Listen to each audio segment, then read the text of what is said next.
Good day, ladies and gentlemen, boys and girls, friends and neighbors. This video right here is going to be part 2 of Unit 4. This is not something that you're going to be able to wrap your head around instantly. So there's going to be a lot of information given in this video. You might have to watch the video a couple times. We will go over this Unit 4, Lesson 2, a couple days next week as well. So let's start off, and keep in mind this is a video 2 for lesson 2. This is unit 4, lesson 2, right there, video number 2. And there's going to be probably another video over this lesson. So let's, right off the bat, let's define something. A rational function is a quotient. We were talking on the last video about quotients, but specifically a rational function is a quotient of two polynomials. That is, if f of x is a polynomial and g of x is a polynomial, and then function c of x is called a rational function, f divided by g. It's a quotient of polynomials. Example right here. This top guy right here is a polynomial. The bottom guy is a polynomial. So this c of x is a rational function. Since the top and bottom of that rascal right there are both polynomials. The objective of this lesson is to graph and discuss the rational function with no graphing utility. And unfortunately, we are doing this red and white virtual schedule, and we have no means of determining whether you're using a graphing calculator or not. So guess what? The quizzes are going to be a little bit theoretical. There'll be some definitely questions that you'll be able to use your graphing calculator on, but there's going to be some that are going to be theoretical. So you're going to have to really talk about and understand what the notes of this lesson are. Okay, so step number 1, if I have a rational function, step number 1 is find the domain. How do you find the domain of a rational function? Well, you're going to find out the domain, or the set of x values that the bottom does not equal 0. So to find the domain, you're going to find out where the bottom is equal to 0. These values not in the domain. So when the bottom is equal to 0, those are the values not in the domain. You're like finding the anti-domain, values not in domain. Why are they not in the domain? Because guess what, ladies and gentlemen, boys and girls, you can't divide by 0. You have 3 divided by 0. Nope, undefined. Negative 18 divided by 0. Nope, undefined. You can't divide by 0. And we're studying real valued functions, meaning all the outputs of our functions have to be real numbers, and these are not real numbers. So that's why you're going to find the domain by setting the denominator equal to 0. Where it does equal 0, that's called the anti-domain. The set of x values such that g of x does not equal 0 is called the domain. There's 2 different things that can happen. Yeah, like I'm telling you, this is kind of it's not kind of, it's going to be hard for you to wrap your head around at first. I trust that you'll be able to. Okay, so case number 1, there's 2 different cases for values not in the domain. Case number 1, a not in the domain, where, what's this mean? Where the top does not equal 0 and the bottom does. So this says bottom equals 0, top does not equal 0. What happens? If the bottom is 0 and the top not 0, there is an explosion or a vertical asymptote. We can also write that rascal as VA. There is a vertical asymptote on the graph of the rational function if the bottom is 0, cowboys, and if the top is not 0, cowgirls, then we have a vertical asymptote. Here's an example right here. Example, I have this rational function. Quotient of 2 linears, still a polynomial. Still the top and bottom, still a polynomial. This is rational. Say, hey, what's the domain? The domain is going to be pretty easy. It's just where the bottom, you notice the bottom is 0 at 3. And so therefore, the domain is everything except 3. All real numbers where x does not equal 3. That's the daggone domain of this function right there. And this rational function has an explosion. I'm going to tell you right now, this is a math term. And we're going to talk about explosions a lot this year and next year. This is explosion at 3 since f of 3 does not equal 0. Oh, f of 3 is 5. That doesn't equal 0. G of 3 does equal 0. So what do you have? You have the top does not equal 0. And the bottom does equal 0 at x equals 3. What does that say? That says there is an explosion at x equals 3. Explosion at x equals 3. And x equals 3 is a vertical asymptote. Okay? And here's my graph right there. Oh, this vertical line, here I have a vertical asymptote at x equals 3. How did I get the rest of that graph? Well, we're going to talk about the rest of that graph down the road, not right now. All you need to know is that this thing has a vertical asymptote at x equals 3. It's called a vertical asymptote. Please take a note of the end behavior of this function. Oh, okay, well, we talked about the end behavior, didn't we? Oh, we did. Let's look at the end behavior. What is the end behavior of this guy right here? We talked about that in the last part, in video 1, number 1. What is the end behavior? What we're going to do, we're going to evaluate the function at Cribbillion. What is this rational function at Cribbillion? Well, it's going to be Cribbillion plus 2 over Cribbillion minus 3. Oh, that's going to be Cribbillion. Plus 2 is Cribbillion. Cribbillion minus 3 is Cribbillion. Hello. Cribbillion divided by Cribbillion is 1. So, oh. So, look what happens. As x approaches positive infinity, we say the function approaches 3. In fact, y equals 3 is a horizontal asymptote. So this guy, this function is going to approach. Why did I say y equals 3? Because I don't know why. Because I made a major mistake because I was thinking about the vertical. So c of Cribbillion is Cribbillion over Cribbillion, which is 1. So therefore, as x approaches positive infinity, c of x approaches 1. And y equals 1 is a horizontal asymptote. Good catch, Lee. You're about to confuse about 90 people.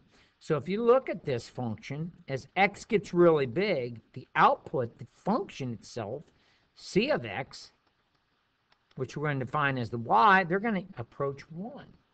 And if I go the other direction, c of negative Cribbillion, oh, that's going to be negative craw plus 2 over negative craw minus 3, which is negative craw over negative craw, which is a negative divided by negative. Ooh, that's a positive 1, 2. And what do we say? As x approaches a negative infinity, the function, the outputs also approach 1. And then y equals 1 is a left-hand horizontal asymptote. And we can see that in the graph too. Bam. As x approaches negative infinity there, as x approaches negative infinity, the function is also going to approach 1.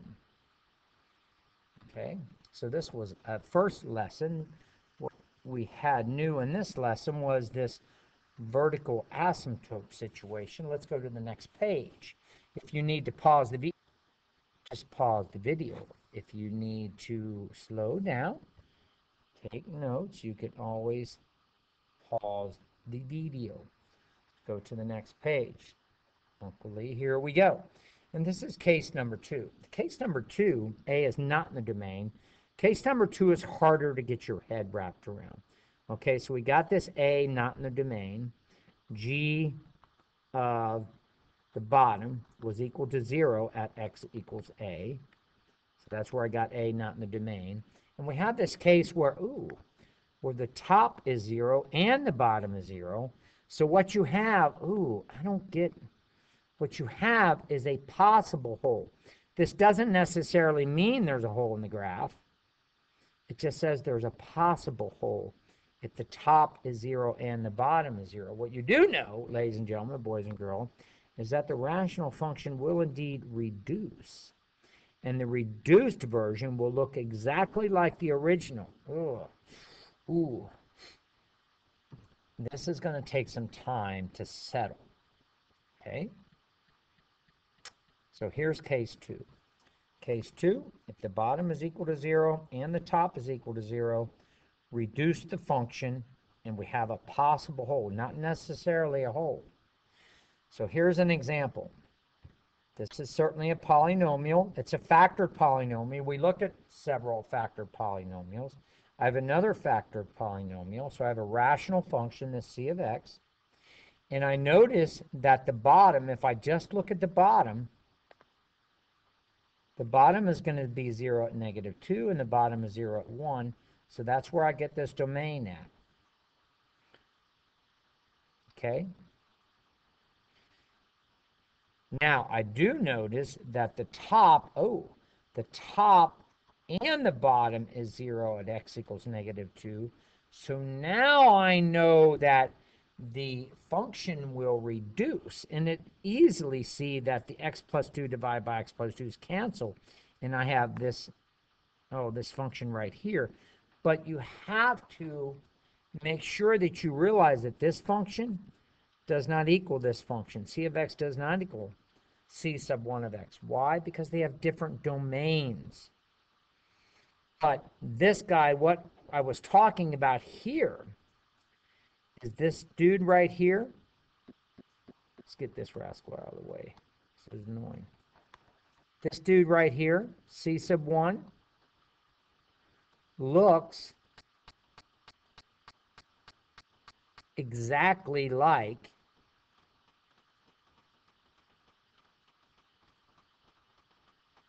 c of x. So it's actually going to look like, smell like, behave exactly like c of x, but they are different because they have different domains. The domain of this, x does not equal 1. The domain of this, x does not equal -2. So what we're going to do, the reduced version is defined at -2. Okay, if I put -2 in there. In fact, the reduced version of -2 is -1. Guess what we found?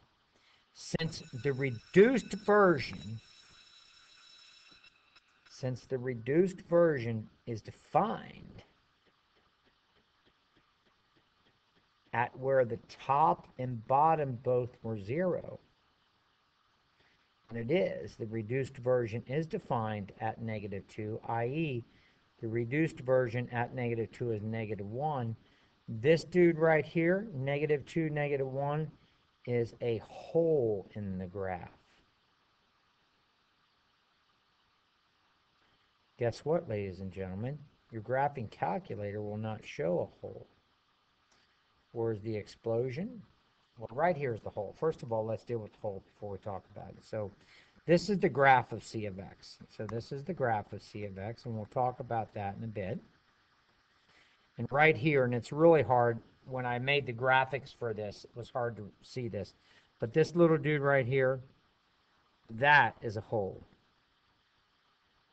That's the point -2, 1. That's a hole in the graph. I should have done it probably in red. But that's a hole. Okay, at -2, 1 of the original function. Oh, where is the explosion? The explosion, ladies and gentlemen, is at x equals 1. Why? Because the top does not equal 0, and the bottom does equal 0 at x equals 1, and x equals 1, we say, is a vertical asymptote. Let's sketch that rascal.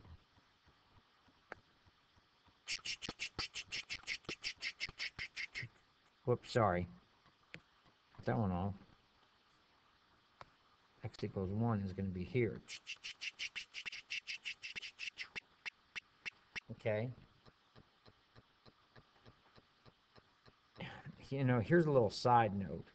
If the bottom of reduced version is 0 and the top of the reduced version is not, then the original function will indeed have an explosion. And here's your example right here. For that guy right there. Because if I reduce that, I get this dude right here. X plus 1 over x minus 3. And at 3, c of x does have an explosion. Okay, and in fact, always the reduced version, c of x doesn't equal c sub 1 of x, doesn't equal c of x, but they look the same.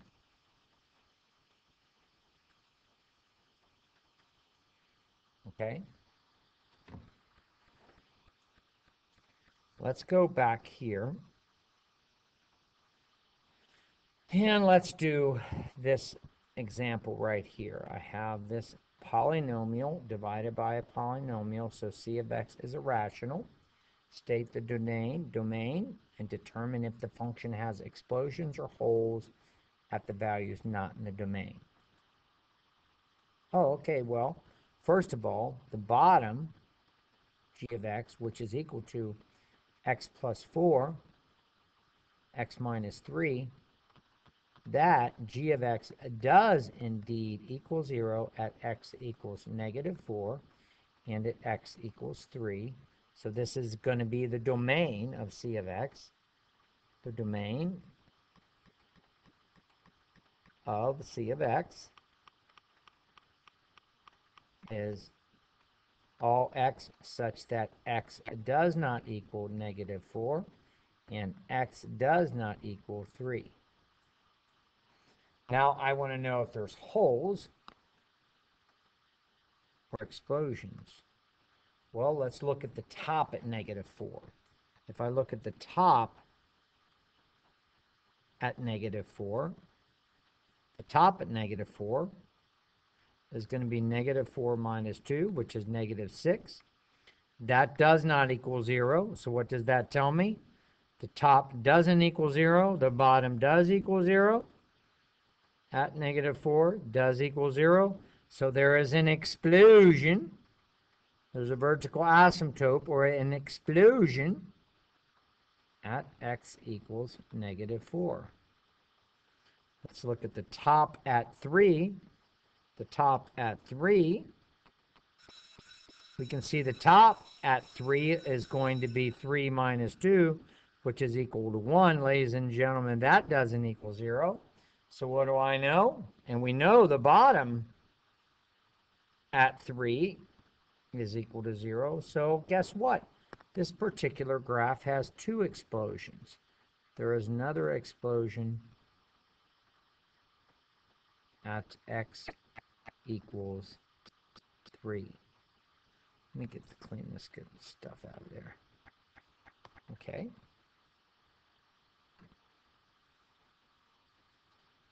The last thing I'm going to do in this video is I'm going to look at the end behavior of this dude right here. What is the end behavior? Let's do that in a different color. What's the end behavior? We can't forget about the end behavior. We're going to put all this together. It might even be 4 videos over this lesson. The end behavior of c of x. Let's check it out. What is the end behavior? Well, let's go c of x. Let's write it here so I can see it on my video. X minus 2 over x plus 4, x minus 3. And what's the end behavior? So I want to go c of positive quadrillion. And if I do c of positive quadrillion, I get what? I get quadrillion minus 2 over quadrillion plus 4 over quadrillion minus 3. What's that? That's just going to be quadrillion over quadrillion squared. which is 1 over and do you remember what 1 over quadrillion is? Well, we're talking about positive quadrillion. Positive divided by positive is indeed positive. But if I take one pizza and divide it into quadrillion pieces, that's just a big fat 0. And since this is positive divided by positive, it's a positive 0. So we say as x goes to positive infinity, c of x is going to positive 0.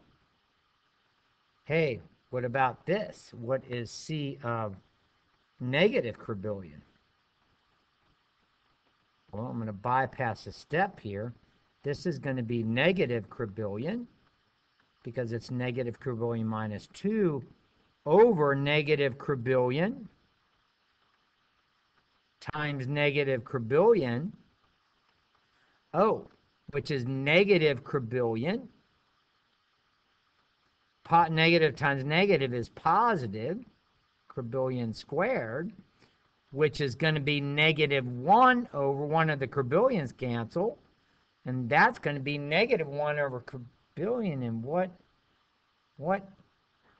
Oh, I got negative divided by positive is going to be negative. I have a pizza divided. Oh, so that's your negative 0. And I think we looked at some negative zeros on the first video. And that says as x approaches negative infinity, the function itself approaches negative 0. And we will look more specifically at what this appears, like the graph of this guy right here, because we're going to need the next video to determine this. So I think that's enough. This particular video talked about the domain of talked about defined rational functions, talked about the domains, it talked about poles, it talked about, oh my goodness, it talked about explosions, and then we reviewed end behavior. So you might have to watch this video a couple times. I bid you good day.